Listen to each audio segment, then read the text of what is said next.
Hey guys, it's been a while, literally has been like 8 months since my last devlog. I've just been going through a lot in my personal life, plus college has been whooping me. I could not catch a break until now, which is summer break. As I am recording this, it's April 28th, and the semester ends today! And what a coincidence, it's my freaking birthday! By the time this video was out, a new hyperPad beta or update would have been released. If not, then dang, I edited this video really quick. So, let me address the elephant in the room. The new icons. Oh, and this. I'll get to that. So one day the group chat was kind of going crazy about new app icons. Everyone's just sending prototypes here and there, and I was in class while this was happening, so when I got home I was like, huh? I was asked to kind of redesign the app icons because there was going to be a new hyperPad app that's going to come out, and just having a blue plain background for this app was kind of too simple, I guess. Yeah, the team picked blue for the background. The hyperPad app's green and the hub is purple, and this one has to be a little different, so I guess they picked blue. So I went into Figma and made some prototypes. The apps had a soft vertical gradient background, which I took inspiration from Apple's own apps. And all the apps had a spiderweb sort of thing going on in the background besides the hub. The hub app doesn't let you create or edit projects, so it didn't get the cool spiderweb thing. So after some iterations, I adjusted the spiderwebs, I guess, and it looks okay. I still had to change some things, and then Murtaza said, hey, what if we change it up a bit? And then the flame got pixelated. Cool. It kinda looks like a fart right now. Yeah, it kinda does. And then after a bit, I finally refined the flame into how the logo came to be to this day. Pretty cool.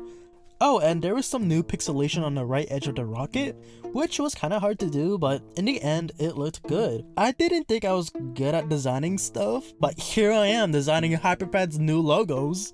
What? Well, to be fair, I just added lines and squares. No, I'm being for real, it only took a day, I'm serious. Crazy how much an entire day of productivity does.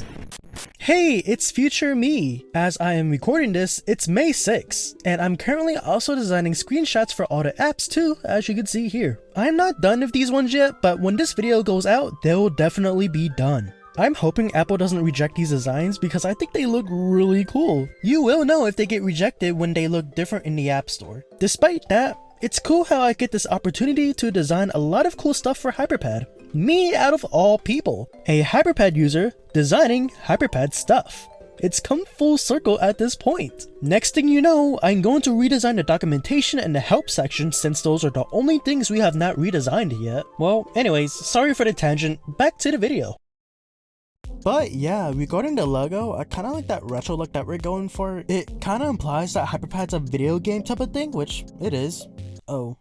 Yeah, ignore that. And after putting the new logo with some backgrounds and giving it some shading, we have the new app icons. I think we can all agree that the new icons look pretty sick. So, what the heck is this blue one doing here? Well, this is the free version of hyperPad. You heard that right.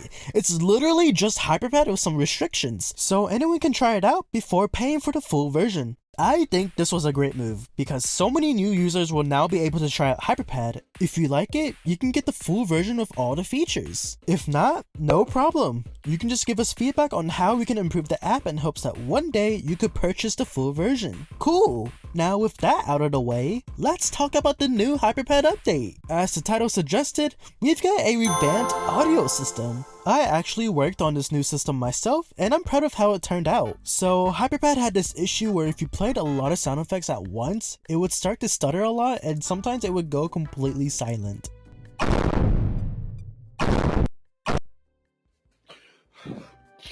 Yeah, there was no limit to how many sound effects can be playing, so if you overwhelmed the audio engine, you would just get a stuttery mess. As a longtime user of this app, I actually had this issue from time to time in my own projects, so I really wanted this issue to be resolved. hyperPad uses Audio Kit, which is just a wrapper around Apple's way of managing audio. It made handling audio a lot easier to program. It uses a node-based system where you could attach nodes together to change how your engine works. Kinda like how you can attach nodes together in hyperPad to change how your game works. There are some nodes that provide or generate audio, and some nodes that apply effects to audio. You can combine the outputs of multiple nodes together using a mixer node. And finally, there is the audio engine that takes the output of one node while the audio playback is actually done and the user will be able to hear the result. So how did audio work prior to this change? Well, a play sound behavior plays audio. When it gets triggered for the first time, it creates a new node that is responsible for playing the audio. Then it loads an audio file. And after that, the node is connected to the mixer, which is connected to the engine, and now this node can play the audio file on demand. This is why it used to lag when playing audio for the first time. It had to load an entire audio file into memory before any playback occurs. Wait! But there's more. We need a way to alter the pitch of the audio. So this node needs to be attached to a new node that is responsible for doing that. Oh, and we also need a way to pan the audio too. So that node gets attached to a new node to do just that. So yeah, we needed 3 nodes to play a single sound effect. And mind you, this is done for every play sound behavior. So if your project had a bunch of play sound behaviors, the audio node tree is going to get extremely big real quick. So there's just too many nodes at this point, and most of the time, you just have multiple play sound behaviors that play the same sound effect. So there's lots of redundancy and lots of unnecessary extra memory usage. So what did I do? I started from scratch. I created my very own node and programmed it to be able to play lots of different sound effects simultaneously. It's able to handle pitch, pan, and volume all on its own, so we don't need any additional nodes to do those things. I've also made it preload all sound effects into memory that are going to be used before the scene starts. And I've made sure that each audio file is only loaded once into memory so we can minimize memory usage and redundancy. So if multiple play sound behaviors were to reference the same sound effect, it would just point to the same audio file. This immediately resolved the lag that was caused by playing new sound effects. Nice. So this new node connects to the mixer, and then the mixer connects to the engine. And that's all. Yeah, regardless of how many play sound behaviors you have, no new nodes are ever created on runtime. So you can have as many play sound behaviors as you want, and the size of this audio tree stays constant. But what about playing audio? How does that work? You're telling me this new node does everything? Yup. When a new play sound behavior is executed, it creates a new playhead. This playhead has properties such as volume, pitch, and pan, and it is associated with an audio file. This playhead will advance through the entire audio track over time until it reaches the end. Audio is rendered as individual frames in real time. Just like how video is made up of individual pictures we call frames, audio also has individual frames, but in practice, we call them samples. Hence, the terminology frame rate for video and sample rate for audio. So for each audio frame, here's what happens. The engine loops through all the playheads, retrieves a sample from all of them, and adds them up together. The sum is used as a result for the audio. Then each playhead advances one frame and this loop restarts. So if there were multiple playheads, all the sounds would just add up together intuitively. This process happens at least over 40,000 times a second. In other words, the audio engine runs at a sample rate of over 40,000 Hz. When it comes to volume, the engine multiplies the sample by a normalized value. 1 will be the full volume, and 0 will be completely silent. Oh, and yeah, each sample is just a number that represents the amplitude of an audio wave at a given point.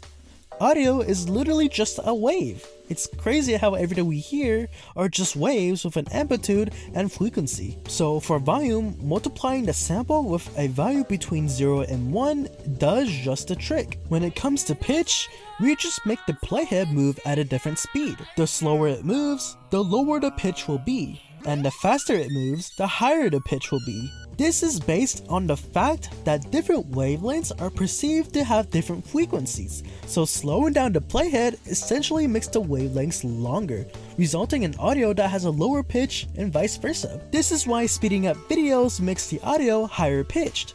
And this is also why audio at different pitches have different lengths, where higher pitched sounds are much shorter than lower pitched sounds. This is even noticeable in FL Studio. Let me demonstrate.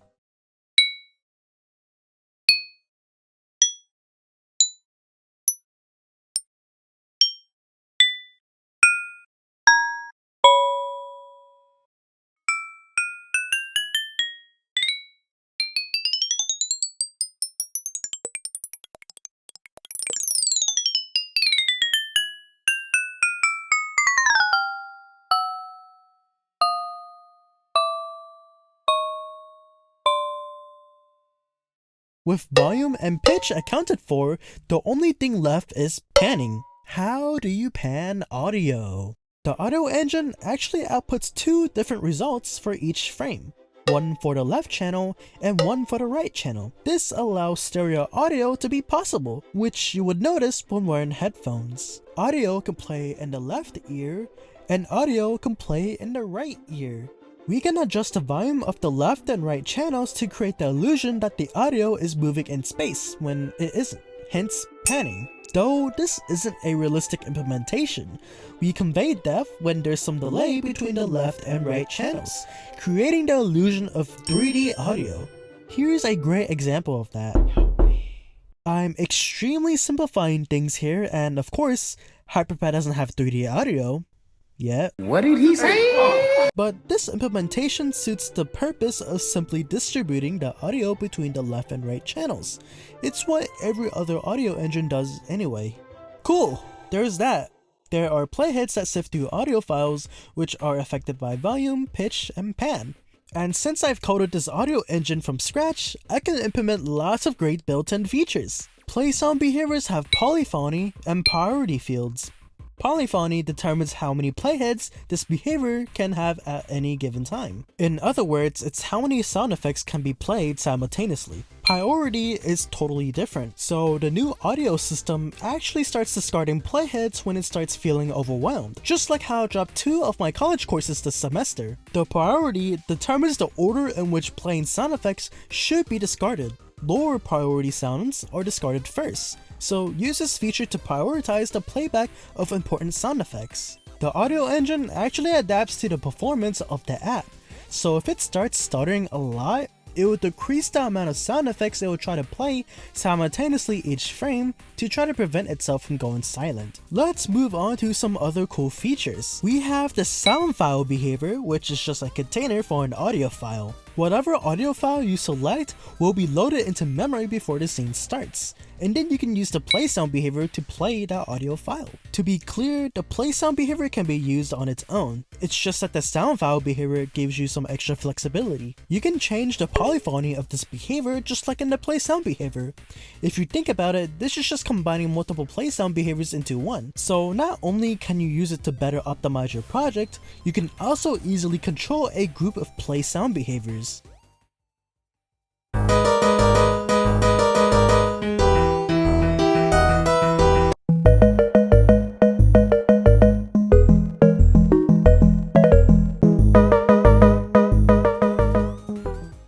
It gets even better when you consider the new load sound behavior. It can dynamically load any audio file you want directly into the sound file behavior. You can load a new sound effect from the asset library, download one from the internet using a URL, and even have the user be able to import their own into the project at runtime. Pretty neat! You can dynamically change the audio that you want to play by using this behavior. And one last thing regarding the audio system. I revamped the stop sound effects behavior. You can now pick a specific play sound behavior to stop, or even a sound file. That's all the new changes when it comes to hyperPad's audio system. One of the main reasons why I've pushed for this change is because it will help us in the long run when it comes to making the web version of hyperPad. Yes, me and some other cool people in the team were given the opportunity to work on an official web player for hyperPad. This means being able to play hyperPad projects on platforms other than iOS directly from the browser. Pretty cool, huh? Revamping the audio system is just one of those stepping stones to achieving one-to-one parity between web functionality and iOS. Just like how Minecraft Bedrock and Java need to make parity changes to allow crossplay between the two versions, we also have to do the same thing if we want to support the web version. Oh yeah, Minecraft. I'm still waiting for Bedrock and Java crossplay. When's that coming? We've been waiting for years for that. Where is... Okay, well, hyperPad users have been waiting for web version for years too now, so I guess I can't complain, but they have a bigger team than us. They should be able to do it quicker. Anyways, I'm glad I was able to contribute to this project at this scale. It's probably one of my biggest accomplishments so far in my career. More changes are planned, and I will let you guys know when they come out. So yeah, a complete overhaul of the way audio works in hyperPad is pretty great and all, but There's more to this update! We've been notified by one of our users about new regulations along with some suggestions regarding advertising in hyperPad. So we've created a manage ad banner behavior, which can change properties of the ad banner on the fly. So now you can control the visibility of the ad banner depending on what's happening in your project. You are given more flexibility on how you can serve banner ads on the fly. Maybe you don't want it to show during gameplay, but it can show in the main menu. I don't know. Use this feature as you wish. We've also added content ratings, which can be found in project settings. You can set the content ratings to be general, parental guidance, teen, or mature audience. You can also enable these other settings in compliance to the GDPR and other regulations. There is an article talking about all of this, which you can read on your own if you like. This might also be used in the hub in the future to help audiences understand the type of content in a given project by looking at these ratings. For the most part, you won't even need to worry about this unless you want to export your project to the App Store. And speaking about exporting to the App Store, there's this new ask permission behavior. You'd use this in exported projects to prompt a pop-up to request permission to something. Like if your app wanted to import photos, you need access to the photo library, so you can request access to do just that. Or if you want to display personalized ads in your project, you need to request permission from the user to share data. That last one is important for legal purposes. Europe is especially strict when it comes to user data, and we want to give you tools that allow you to comply with their standards. Of course, it's your job to make sure your project complies with the EU. You know, you can't just record and share personal data without consent, especially from minors. Yeah, I think that's pretty obvious, but it had to be said.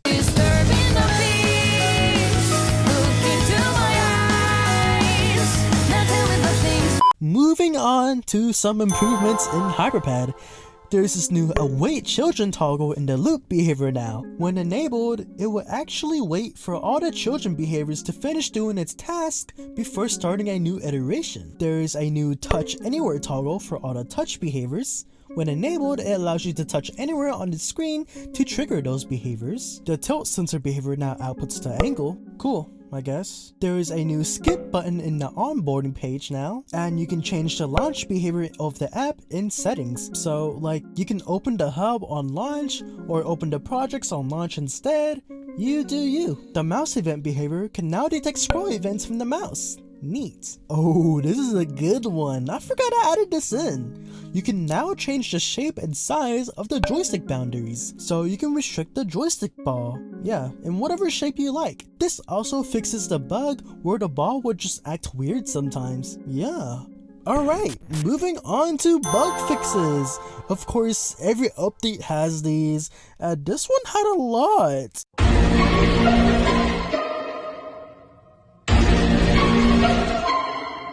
I am not reading all of that. Oh my gosh, just freaking read it Okay, already. fine.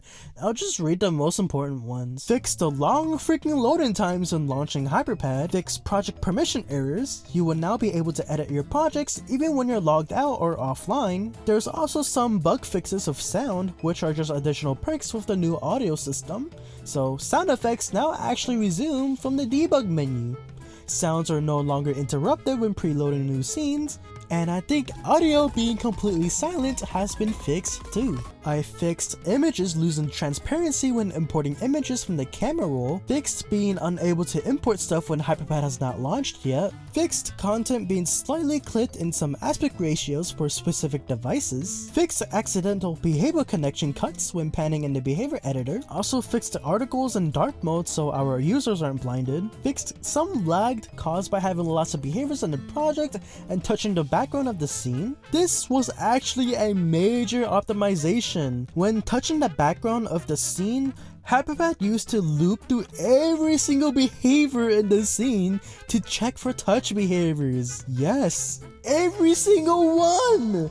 A simple little fix to only loop through behaviors it needed to resolve the issue. And I fixed this FPS label being partially hidden outside the screen for some devices. Yeah, and that's not even all the bug fixes. I'll just leave it there. There's actually so much. So in this update, we've got new logos, a revamped audio system, more customization, lots of new bug fixes, and quality of life changes.